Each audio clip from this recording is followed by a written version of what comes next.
Hi Jeff. This was a really, really interesting session. I don't want to overcomplicate it. I don't want to give you 15,000 things running through your head. For me, it's 2 or 3 things to talk about. Now, using a wedge, for good golfers with good technique, which you are one of them, is thinking about it in the right way. I ultimately don't want to see you leading with the hands of a big lean of the shaft. I want you using the bounce or the back edge of that club. So all I wanted you to think about was trying to hit the back edge of that club on the floor.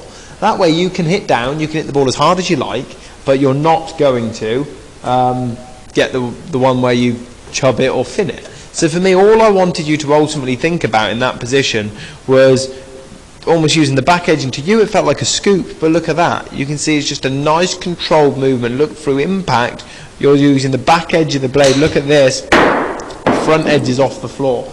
And this means you can hit nice and aggressively down into the golf shot, controlling strike. Now you can do 2 things therefore to control trajectory. You can change the loft of the club, so you can play everything from inside left heel, changing the trajectory of the club, hitting the back edge of the club on the floor. Your pitch and wedge will take off like that, your lob wedge will take off like that, and everything else somewhere in between. Or equally, you can play the same method, putting the ball back in the stance. Still thinking about trying to use the back edge, but just putting the ball back in the stance will get you a little bit steeper without trying to, and it will deal off the club a little bit without trying to, thus making the club go lower. However, I would argue this will make your margin of error smaller, in the fact that you're then suddenly using the blade of the club that little bit more, which will cause a little bit of inconsistency potentially.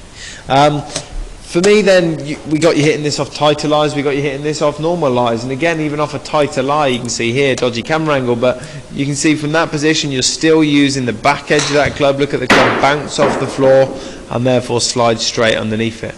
And this is ultimately what controls the trajectory. Now, as we said, if you want the ball to go longer or shorter, we basically lengthen or shorten the movement. So short backswing, short follow through, same method, will go a short distance.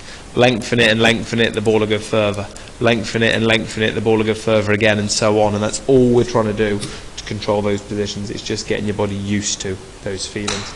Give it some practice, a little bit to think about there, Jeff, but I think that will transform your wedge game genuinely. But as we said, experiment with where the flag is on the green.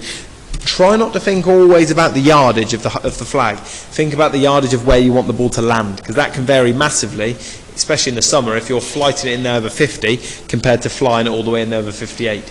There's no right or wrong, it's just experimenting and finding the shots that you like compared to the ones that you don't feel as confident with. But actually you do them with the same method. You change club, you change ball position, you change length of swing, and that's what's going to be the variance to ultimately play every shot you want between 30 and 90 yards. Take care, we'll see you soon.